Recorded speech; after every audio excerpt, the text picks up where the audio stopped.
जी sir okay.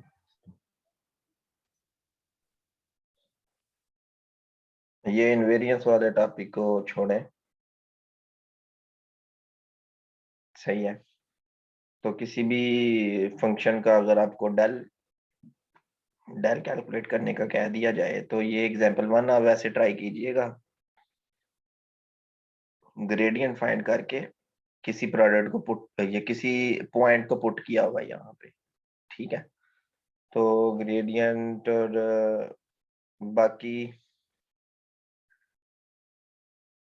3 वाली exercise ये try करनी है, ये बी वाला ट्राई करना है। सही है। ये मैं आपको बता देता हूँ, आपने इनको ट्राई कर लेना है, ए बी और ये 4 वाला। ठीक है ना। आर की पावर एन जो है वो एन आर की पावर एन माइनस 2 और आर वेक्टर होता है। ठीक है। ये ग्रेडियंट में आ जाता है। ये 5 वाली ट्राई कीजिएगा। इसकी जस्ट स्टेटमेंट आपने इसको कर लेना है। यूनिट नॉर्मल कैलकुलेट करने का तरीका अगर एक एग्जांपल कर लेंगे ना तो पेपर में ये कोई भी फंक्शन आपको गिवन हो, सरफेस की वैल्यू कोई भी पॉइंट गिवन हो तो आप कर सकते हैं, अगर यूनिट नॉर्मल कैलकुलेट करना आता है किसी भी सरफेस का। ठीक है।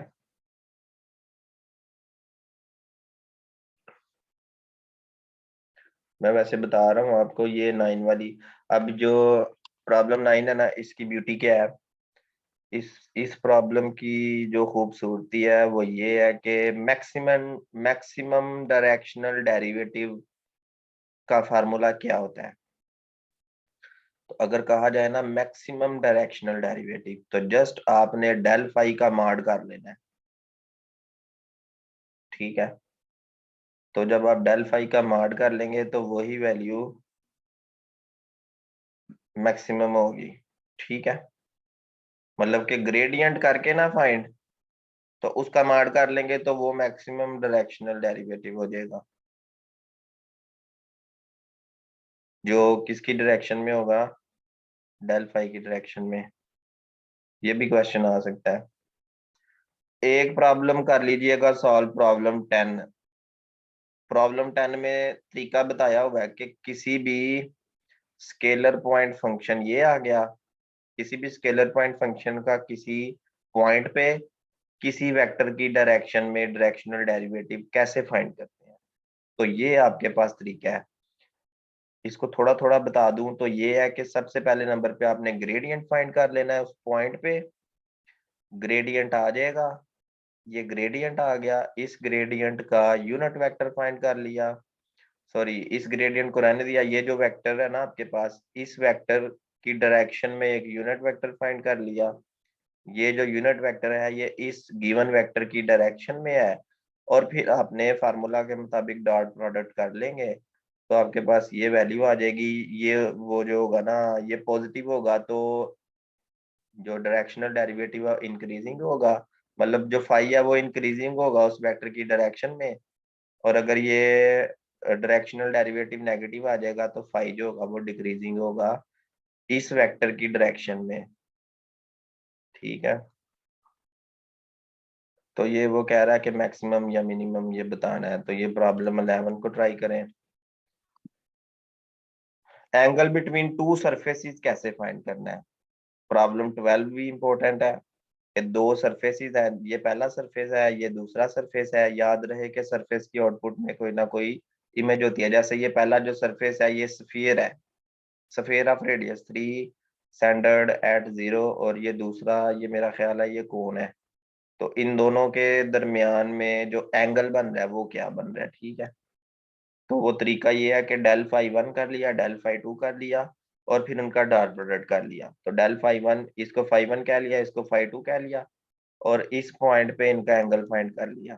ठीक है। डॉट प्रोडक्ट करके वो जो cos थीटा वाला फार्मूला है, theta equal to cos inverse जो होता है, ये थीटा इक्वल cos इनवर्स। तो आपके पास एंगल बिटवीन, क्योंकि आपके पास कैलकुलेटर नहीं होगा तो जस्ट आप इतना ही आंसर इसका लिख देंगे तो वो इनफ है, क्योंकि ये इसका इन्वर्स तो आप कर नहीं सकते फाइंड। तो ये आपके पास आ गया। इसके बाद डाइवर्जेंस में डाइवर्जेंस कैलकुलेट करना आना चाहिए। प्रॉब्लम 16 15 को ट्राई करें, ये प्रॉब्लम्स ट्राई कर लेंगे तो भूलेंगे नहीं आप। ये लैप्लाशियन 1/r का क्या होता है, 0 के इक्वल होता है, ये भी मल्टीपल चॉइस है। और ये divergence of sum of two vectors, ये स्टेटमेंट करनी है, सिर्फ प्रूव नहीं करना, बस इसको इतना ही आपने माइंड में रखना है। ये वही प्रॉपर्टीज है जो आपको गिवन थी। r ओवर r क्यूब भी 0 होता है, ये भी मल्टीपल चॉइस है। ये डाइवर्जेंस है इस वैल्यू का, ठीक है, तो ये इसके इक्वल होता है, ये मल्टीपल चॉइस में ये भी आ सकता है। उसके बाद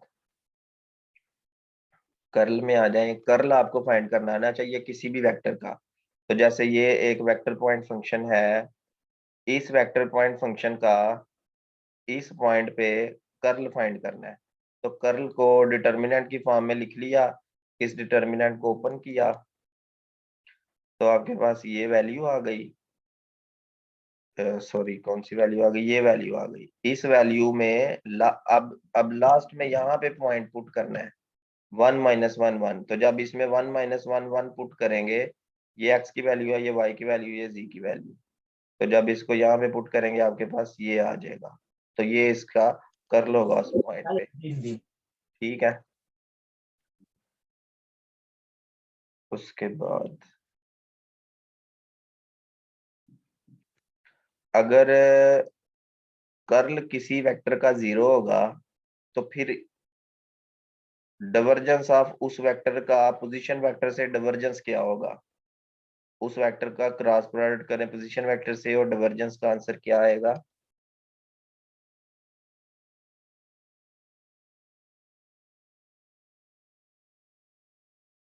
कि ये वैल्यू r डॉट कर्ल में चेंज हो जाएगी अगर ये 0 हो, ठीक है। ये भी मल्टीपल चॉइस है, प्रॉब्लम 27 भी करनी है, इसमें आपने रिस्क नहीं लेना।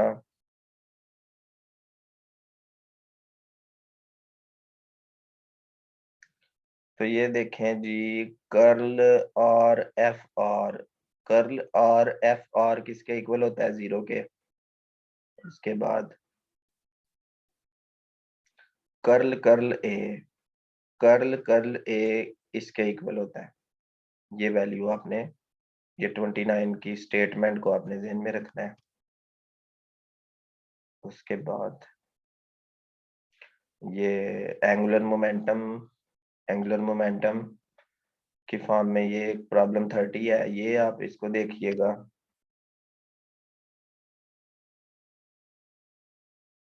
और यहाँ पे ना कुछ इस पैराग्राफ में 2-3 बातें हमें नजर आ जाएंगी, वो मैं आपको बता देता हूँ कि यहाँ से देखें, अगर कोई फील्ड एफ हो और क्या इसकी सारी बातें लिखी हुई हैं, जो मेन बात है वो ये है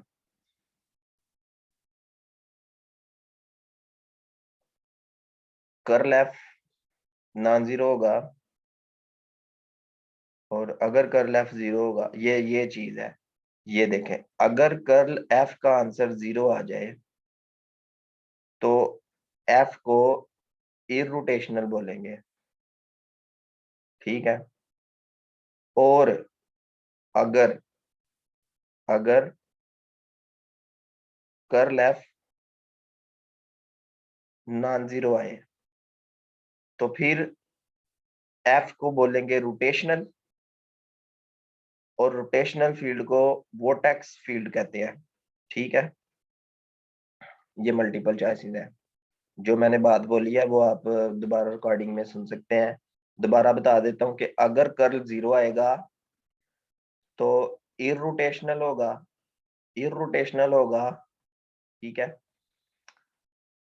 मतलब कि इसको नॉट रोटेशनल भी कह सकते हैं। और अगर कर्ल नॉन जीरो आएगा तो फिर ये नॉट इररोटेशनल होगा, जिसको वोर्टेक्स फील्ड भी कहते हैं, ठीक है। और एक चीज है, Maxwell's equations of electromagnetic theory, Maxwell's equations of electromagnetic theory. तो मैक्सवेल्स इक्वेशंस कौन सी होती हैं, ये देखें, ये और ये चार इक्वेशंस जो है ना, इन चारों इक्वेशंस को Maxwell's equations of electromagnetic theory कहते हैं। सिर्फ याद रखना है कि ये चार इक्वेशंस हैं जो मैक्सवेल्स इक्वेशंस हैं। उसके बाद ये याद रखना है कि ये लप्लाशियन है यू का, जो डेल स्केयर, ये जो पार्शियल स्केयर और पार्शियल स्केयर यू और पार्शियल टी स्केयर, मतलब के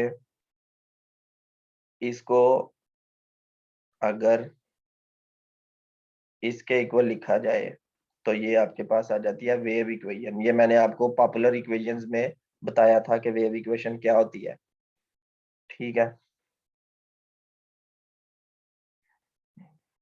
बस ठीक है, ये चैप्टर भी हमारा खत्म हो गया है।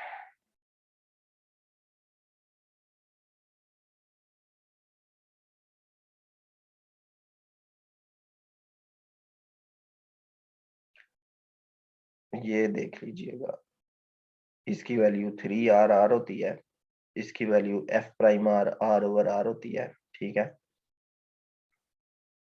ये दो मिसलिनियस, ये जो सप्लीमेंट्री प्रॉब्लम्स है यहाँ से। और मैं देख रहा हूँ कि कोई पेपर के वाले से कोई इंपॉर्टेंट बात हो। ये एक और है, अगर ए कांस्टेंट वेक्टर होगा तो ये आपके पास ए के इक्वल आ जाएगा, क्योंकि पेपर में छोटे छोटे क्वेश्चंस आते हैं, छोटी छोटी स्टेटमेंट वाले।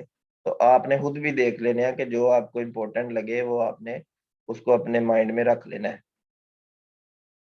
ठीक है, ये नेचुरल लॉग ऑफ आर का लप्लाशियन क्या होता है? जैसे ये देखें, नेचुरल लॉग ऑफ आर का लप्लाशियन क्या होता है? 1/r²। ये फिर आर की पावर एन का लप्लाशियन क्या होता है? n × n+1 r की पावर n-2। ये होगा। ठीक है, ये प्रॉब्लम 76 को देखिएगा, स्टेटमेंट को सिर्फ। ठीक है, और ये यहाँ पे मुझे कुछ इंपॉर्टेंट स्टेटमेंट्स नजर आ रही हैं, 77 और 79, 80, 81, 82, 83। ठीक है, ये सारी स्टेटमेंट्स इंपॉर्टेंट हैं इसकी। ये सोलिनॉइडल की डेफिनेशन शायद हमने स्किप कर ली है, इसकी डेफिनेशन किसी को पता है तो वो बता दे, नहीं तो हम इसकी देख लेते हैं डेफिनेशन, ये पीछे यहाँ पे जाके।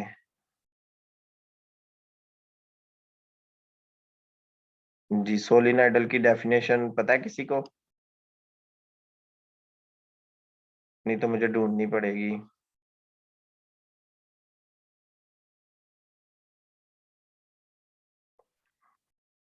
किसी ने बताया शायद।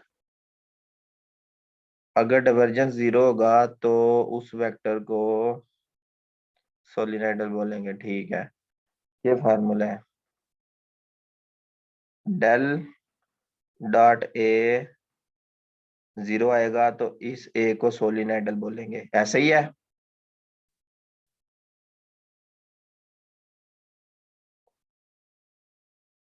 ठीक है, अच्छी बात है, आना चाहिए। ओके, तो ये सोलिनॉइडल की डेफिनेशन हमें स्टूडेंट्स ने बता दी है।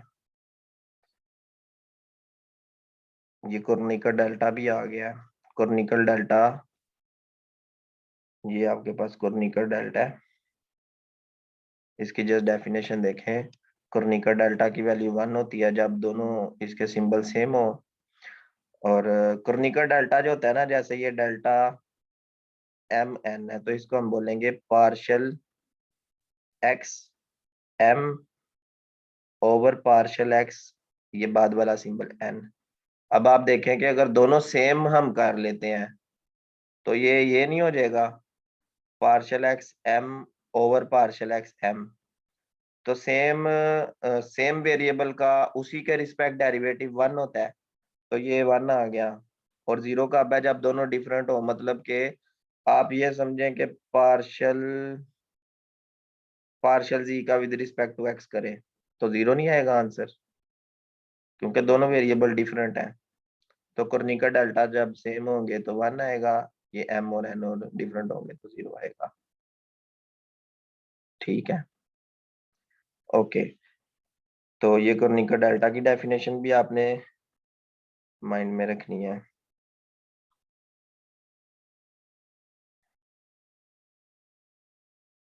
बाकी सोलिनॉइडल का पता चल गया है। जस्ट आपने देखे ना, अब आपको ये क्वेश्चन है, आपने देखना है ये सोलिनॉइडल है या नहीं, तो इसका डिवर्जेंस देखेंगे ना, डिवर्जेंस कैलकुलेट करेंगे, अगर 0 आ गया तो ये सोलिनॉइडल है। तो ये कह रहा है कि ये जो वेक्टर है ये सोलिनॉइडल नहीं है, इसका डिवर्जेंस मतलब कि डेल डॉट ए 0 नहीं आएगा। लेकिन अगर इसी ए को एक्स वाई जी स्केयर से मल्टीप्लाई करेंगे तो जो नया वेक्टर बी आएगा वो उसका डॉट अगर डिवर्जेंस 0 आ जाएगा तो वो सोलिनॉइडल होगा। तो इस तरह की छोटी छोटी बातें हैं। उसके बाद ये 91 वाली जो प्रॉब्लम है, ये 93 वाली, ठीक है, 98 वाली, 99, 100, 101, ये 104, 104, 105, ये उसके बाद Laplacian operator is invariant under R rotation। Invariant का मतलब ये होता है इंडिपेंडेंट। जस्ट ये बात याद रखनी, लप्लाशियन ऑपरेटर वही जो डेल स्केयर होता है, मतलब partial square over partial X square I plus ये आई तो नहीं आएगा, बस ये plus partial square over partial Y square फिर plus partial square over partial Z square, इसमें आई जे के नहीं होता लप्लाशियन ऑपरेटर में, ठीक है। चैप्टर 5 में वेक्टर इंटीग्रेशन आ जाती है। वेक्टर इंटीग्रेशन, वेक्टर इंटीग्रेशन में जो बुनियादी बातें हैं, सिंगल इंटीग्रल का तल्लक होता है लाइन इंटीग्रल से, सिंगल इंटीग्रल का। अभी सिर्फ इनके सिंगल इंटीग्रल जब यूज करते हैं तो आप लाइन इंटीग्रल कर रहे होते हैं, जब आप डबल इंटीग्रल यूज करते हैं तो आप सरफेस इंटीग्रल कर रहे होते हैं, फाइन, ठीक है। और जब आप ट्रिपल इंटीग्रल यूज करते हैं तो आप वॉल्यूम वॉल्यूम इंटीग्रल फाइंड कर रहे होते हैं।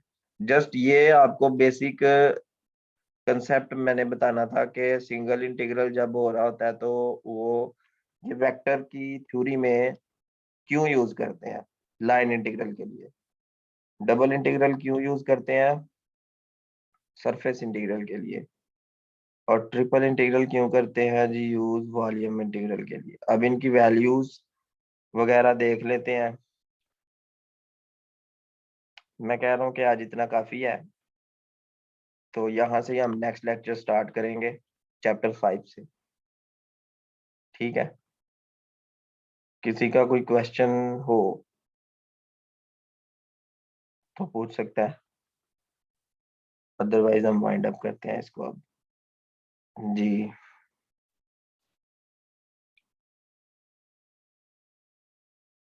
चलो सही है, जज़ाकल्लाह जी, अल्लाह हाफिज। वीडियोस मैं अभी अपलोड कर देता हूँ, सबको मिल जाएंगी।